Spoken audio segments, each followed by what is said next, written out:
저 전차 정말 한국에서 온 겁니까? 2024년 가을 루마니아 친추 훈련장에서 벌어진 일입니다. K 전차가 8km밖에 표적을 향해 포탄을 날렸어요. 재원상 유효 사거리는 4km. 이론적으로는 절대 맞출 수 없는 거리였죠. 그런데 포탄이 표적 한가운데를 뚫어버렸습니다.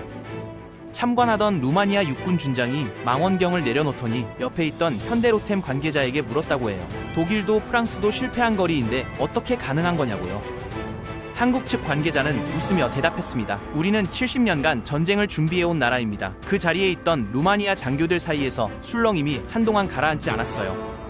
상식 밖의 전차라는 표현이 나온 건 바로 그때였습니다. 오늘은 소련의 그림자에서 벗어나려는 루마니아가 왜 유럽의 명품 전차 대신 한국의 K2를 선택했는지 그 놀라운 이야기를 풀어보겠습니다.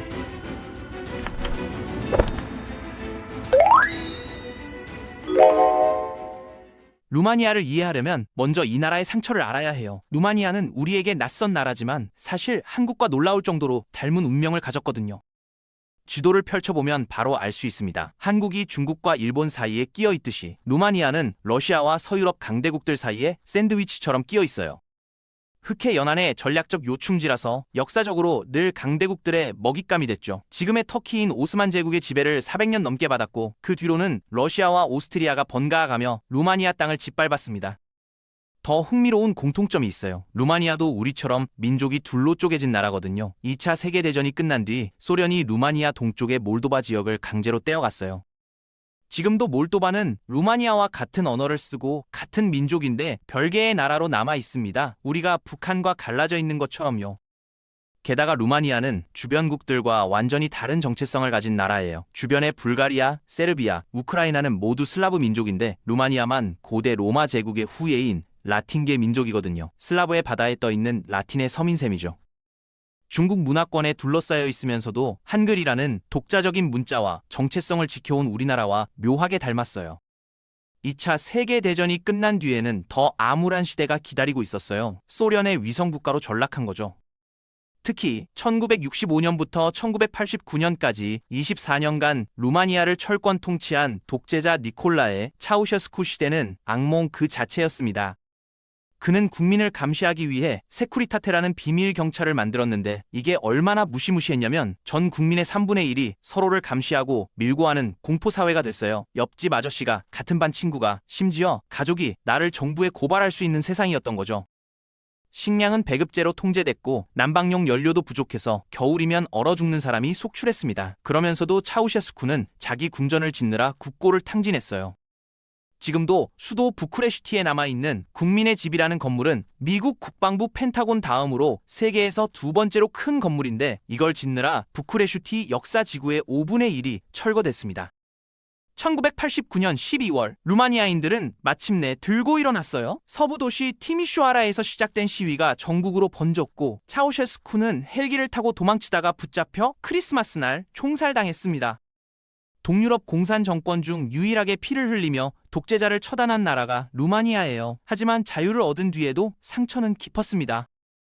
경제는 폐허나 다름없었고 젊은이들은 서유럽으로 떠나 식당에서 접시를 닦고 농장에서 채소를 땄어요. 고향에 남은 가족들에게 월급을 붙이면서요. 이 모습이 누구랑 닮지 않았나요? 1960년대에서 70년대에 우리나라 청년들이 독일로 건너가 탄광에서 석탄을 캐고 병원에서 환자를 돌보며 외화를 벌어 고국에 보냈던 것과 똑같은 풍경이에요.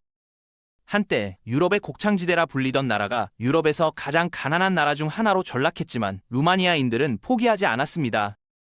그런 루마니아가 2004년에 북대서양조약기구, 흔히 나토라고 부르는 서방 군사동맹에 가입하고 2007년에는 유럽연합 EU에 가입하면서 조금씩 일어서기 시작했어요. 서방 세계의 일원이 됐다는 자부심, 이제 러시아의 그림자에서 벗어났다는 안도감이 있었죠. 하지만 2022년 2월 24일 그 모든 희망이 산산조각 났습니다. 바로 옆나라 우크라이나에 러시아 미사일이 떨어지기 시작한 거예요. 루마니아는 우크라이나와 650km가 넘는 국경을 맞대고 있거든요. 서울에서 부산까지 거리의 2배 정도를 나란히 붙어있는 셈이에요. 전쟁 초기 러시아 미사일 파편이 루마니아 영토에 떨어진 적도 있고 흑해에서는 러시아 해군과 긴장이 계속되고 있습니다. 루마니아인들에게 이 포성은 남의 나라 이야기가 아니었어요. 할아버지가 들려주던 소련군 탱크 이야기, 아버지가 겪었던 비밀 경찰의 공포, 그 모든 기억이 한꺼번에 되살아난 거죠. 루마니아 여론조사에서 응답자의 70% 이상이 러시아를 직접적인 위협으로 인식한다고 답했어요. 우크라이나가 무너지면 다음은 우리라는 공포가 루마니아 전역을 휩쓸었습니다. 문제는 루마니아군의 장비 상태였어요. 지금까지 루마니아 육군의 주력 전차가 뭔지 아세요? 소련 시절에 만들어진 T-55와 TR-85입니다. T-55는 1950년대에 설계된 물건이에요. 우리나라로 치면 6.25 전쟁 직후에 나온 전차를 아직도 굴리고 있는 거죠.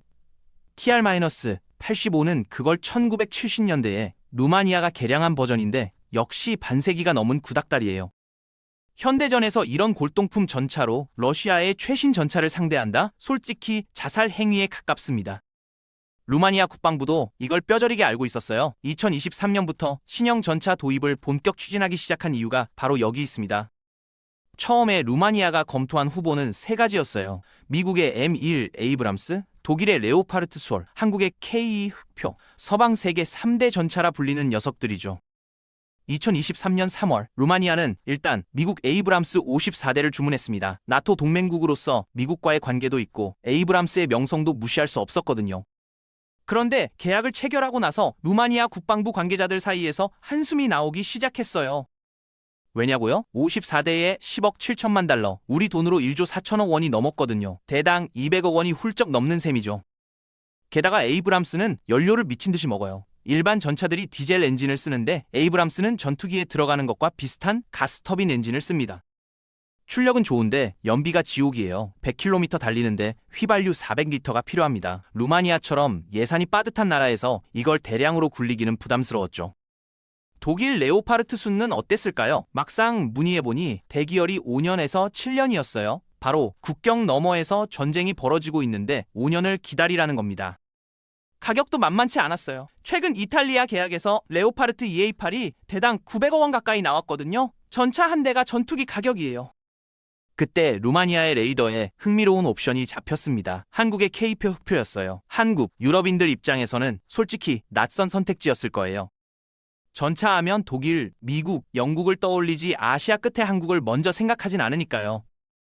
그런데 루마니아 국방부가 K2를 파고들수록 눈이 커졌습니다. 가격이 대당 약 260원으로 레오파르트의 3분의 1도 안 됐고 성능은 레오파르트 EA7과 대등하거나 일부 항목에서는 앞섰어요. 무엇보다 납기가 달랐습니다. 한국은 폴란드에 이 전차 180대를 3년 만에 전량 납품할 예정이었거든요. 독일이 132대 납품하는데 12년 걸리는 것과 비교하면 4배나 빠른 속도죠.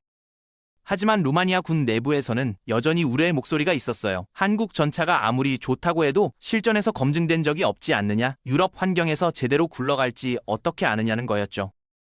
특히 루마니아 육군의 한 고위 장교는 회의적이었다고 해요. 서류상 스펙은 훌륭한데 아시아에서 만든 전차가 유럽 전장에서 통할지 의문이라면서요. 그래서 루마니아는 직접 확인하기로 했습니다. 이 두 전차를 루마니아로 가져와서 실전 테스트를 해보자는 거였어요. 2024년 12월 K2 흑표 한 대가 루마니아 친추 훈련장에 도착했습니다. 일주일간의 혹독한 테스트가 시작됐어요. 다른 후보 기종과의 비교 평가가 아닌 단독 평가로 진행됐는데 이건 루마니아가 이미 K2를 염두에 두고 있다는 강력한 신호였죠. 테스트 첫날부터 K2는 기대 이상의 성능을 보여줬습니다. 4km 거리의 표적을 90% 이상의 명중률로 맞췄어요. 유효 사거리란 포탄이 정확하게 날아갈 수 있는 최대 거리를 말하는데 K2는 바로 그 한계선에서 거의 백발백중을 기록한 겁니다. 더 충격적인 건 그 다음이었어요. 테스트 마지막 날 K2는 제1을 훨씬 뛰어넘는 8km 거리의 표적에 도전했습니다. 참관하던 장교들 사이에서 웅성거림이 일었어요. 저 거리는 이론상 불가능하다. 독일 레오파르트도 실패한 거리라면서요. 그런데 K2가 쏜 포탄이 표적 중앙을 정확히 관통해버렸습니다. 현장에 있던 루마니아 매체 기자는 이렇게 썼어요. 포신에서 레이저가 발사되는 것 같았다. 마법을 본 기분이었다. 기동력 테스트도 압권이었어요. 수십 미터의 급경사 기동로를 올라가야 하는 코스에서 K2는 단 한 번의 시도로 완주에 성공했는데 다른 전차들은 모두 실패했거든요. 전차의 성능을 평가할 때 추력대 중량비라는 게 있어요. 쉽게 말해서 엔진 힘이 얼마나 세고 차체가 얼마나 가벼운지를 나타내는 수치인데 K2는 이 비율이 세계 최고 수준입니다. 1500마력짜리 엔진의 전투 중량이 55톤이니까 덩치에 비해 힘이 엄청나게 센 거죠. 테스트가 끝난 뒤 회의적이었던 그 고위 장교가 현대 로템 관계자에게 다가와서 악수를 청했다고 해요. 의심해서 미안합니다. 이 전차는 진짜입니다. 사실 K2의 실력은 루마니아 테스트 전에 이미 여러 차례 검증된 바 있었어요. 2024년 폴란드에서 열린 나토 연합훈련 드래곤 24에서 K2는 레오파르트를 크게 앞지른 뒤 포탑을 뒤로 돌려 상대 위치를 확인하는 여유까지 보여줬거든요. 노르웨이 육군이 전복 우려로 속도를 줄여달라고 요청했을 정도였죠. 폴란드 군인들은 K2에 재밌는 별명을 붙여줬어요. 히말라야 K2 봉에 해발 8,611m에 빗대어 K2포의 유효 사거리는 8,000m라는 모병 광고까지 내보냈거든요. K2의 주포인 CN08은 국내 독자 개발품이에요. 주포란 전차의 메인 무기인 대포를 말하는데 개발 과정에서 뼈아픈 일이 있었어요. 포신 수명을 늘리는 핵심 기술인 크롬 도금 기술을 독일에 요청했더니 거절당한 거예요. 포신 내부에 크롬을 입히면 마모가 줄어들어서 더 오래 쓸 수 있거든요. 전 세계 기술을 독점하던 독일 하트크롬사가 이전을 거부했죠. 그래서 어떻게 했을까요? 국내 업체에서 독자적으로 개발해냈습니다. 위기가 기회가 된 거예요. 이렇게 개발된 CN08 주포는 터키에 수출됐고 모든 판매 권한을 한국이 가지고 있습니다. 루마니아 국방부 장관은 K2 전차 도입 물량을 300대 이상으로 언급했어요. 우리 돈으로 7조에서 8조 원 규모죠. 이게 얼마나 큰 숫자냐면 현재 한국군이 보유한 K2 전차가 260대예요. 루마니아가 본토보다 더 많은 수량을 사겠다는 겁니다. 폴란드의 1000대와 합치면 1300대가 넘어요. 유럽에서 운용 중이거나 도입 예정인 레오파르트 2의 27 이상 버전 총합이 712대 정도인데 K2가 거의 2배에 달하는 물량으로 유럽에 깔리게 되는 거죠. 유럽 표준 전차 타이틀이 레오파르트에서 K2로 넘어갈 수도 있다는 얘기입니다. 왜 이런 일이 벌어지고 있을까요? 유럽 방산업체들의 생산 능력이 바닥났기 때문이에요. 냉전이 끝난 뒤 유럽은 평화가 영원할 거라고 믿었습니다. 방산 공장을 줄이고 생산 라인을 폐쇄하고 숙련 기술자들을 내보냈어요. 독일군 전차가 냉전 시절 5,000대에서 300대로 줄었다는 건 유명한 이야기죠. 문제는 무기를 만들 능력까지 함께 사라졌다는 거예요. 이탈리아가 레오파르트 132대를 계약했는데 첫 납품이 2028년, 전체 물량을 받으려면 2037년까지 기다려야 합니다. 132대에 12년이 걸리는 거예요. 한국은 180대를 3년 만에 끝내는데 말이죠. 루마니아가 한국을 선택한 진짜 이유는 단순히 가격과 납기만이 아니었어요. 한국이라는 나라에 대한 신뢰가 있었습니다. 루마니아인들은 한국에서 자신들의 모습을 봤거든요. 강대국들 사이에서 짓밟히고 민족이 둘로 쪼개지고 전쟁의 폐허에서 일어선 나라, 젊은이들이 해외로 나가 고된 노동을 하며 고국에 돈을 붙였던 나라. 그런 나라가 불과 몇십 년 만에 세계 최고 수준의 무기를 만들어내는 기술 근국이 됐다는 사실이 루마니아인들에게는 희망으로 다가왔어요. 우리도 저렇게 될 수 있다. 소련의 그림자에서 완전히 벗어날 수 있다는 희망이요. 한국의 태도도 달랐습니다. 미국이나 독일 같은 나라들은 무기를 팔 때 콧대가 높아요. 핵심 기술은 절대 안 주고 그냥 사다 쓰기만 하라는 태도죠. 하지만 한국은 달랐어요. 폴란드와의 계약에서 현지 생산과 기술 이전을 약속했고 실제로 이행하고 있거든요. 루마니아도 이 모델을 원했습니다. 단순히 무기를 사는 게 아니라 현지 조립, 정비, 부품 생산까지 포함한 산업협력 파트너가 되고 싶었던 거예요. 물론 잘 나가는 만큼 시기하는 세력도 있어요. 폴란드에서 활동 중인 자칭 군사 전문가 유튜버들이 K2에 대한 근거 없는 비방을 퍼뜨리고 있거든요. 한국이 약속한 현지 생산은 말뿐이고 실제로는 아무것도 시행되지 않고 있다는 주장이었는데요. 폴란드 국영 방산 기업이 직접 성명을 발표해 반박했어요. 현재 폴란드 내 10개 업체가 선정되어 현지화가 추진 중이다. 폴란드 군비청 대변인 플라텍 대령은 자신의 SNS에서 이 유튜버들을 직접 언급하며 팩트체크를 해줬고 한 유튜버가 한국 방산업체에서 돈 받은 거 아니냐고 반박하자 당신들은 누구를 위해 일하나요? 수입원을 공개해봅시다라며 정면 대응했습니다. 루마니아는 K2 전차뿐 아니라 K9 자주포도 이미 도입하기로 했어요. 자주포란 스스로 움직일 수 있는 대포를 말하는데 트럭이나 전차 차체 위에 대포를 얹은 형태예요. 적진을 향해 멀리서 포탄을 날리는 게 주 임무죠.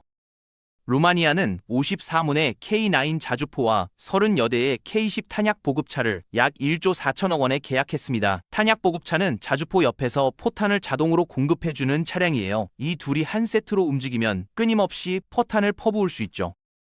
여기에 K2 전차 300대 이상이 추가되면 루마니아는 폴란드에 이어 한국 방산의 두 번째 유럽 허브가 됩니다. 루마니아 국방부 관계자는 이렇게 말했어요. 우리에게 필요한 건 10년 뒤에 완벽한 무기가 아니라 지금 당장 쓸 수 있는 검증된 무기다. 한국은 그 두 가지를 모두 줄 수 있는 유일한 나라다. 앞으로 K2의 행보는 더욱 기대됩니다. 현재 K3 전차 개발이 진행 중이고 현대위아가 130mm 활강포를 개발하고 있어요. 활강포란 포신 내부에 나선형 홈이 없는 대포를 말하는데 현대 전차들이 주로 쓰는 방식이에요. 구경이 커지면 더 큰 포탄을 쏠 수 있어서 관통력이 크게 높아지죠. 전자기포를 장착할 가능성도 있다고 해요. 전자기포는 화약 대신 전자기력으로 포탄을 발사하는 미래형 무기인데 이게 실현되면 K3는 진정한 게임 체인저가 될 겁니다. 1950년대에 설계된 T-55로 버티던 루마니아가 이제 세계 최정상급 K2 흑표로 무장하게 됐습니다. 소련의 그림자를 벗어나 나토의 핵심 전력으로 거듭나는 거예요. 차우셰스쿠 시절 얼어붙은 아파트에서 떨던 루마니아인들이 서유럽으로 떠나 접시를 닦으며 희망을 이어가던 청년들이 이제 유럽에서 가장 강력한 전차를 손에 쥐게 된 겁니다. 그리고 그 변화의 중심에 지구 반대편의 작은 나라 대한민국이 있어요. 독일 탄광에서 석탄을 캐던 우리 할아버지들과 이탈리아 농장에서 채소를 따던 루마니아 청년들, 그들의 땀이 반세기를 건너 이렇게 만난 겁니다. 서류상 스펙 그대로면 유럽산, 스펙을 뛰어넘으면 한국산, 이게 지금 세계 방산 시장의 공식이에요. K2 흑표는 이미 스펙을 뛰어넘는 성능으로 유럽 표준 전차의 자리를 넘보고 있고 10년 내로 유럽에서만 2,000대가 운용되는 날이 올지도 모릅니다. 한국에서 만든 유럽 표준 전차, 이게 정말 현실이 되고 있어요. 소련의 위성 국가에서 나토의 방패로 루마니아의 놀라운 변신, 그리고 그 기적을 함께 쓰고 있는 대한민국, 여러분은 어떻게 생각하시나요?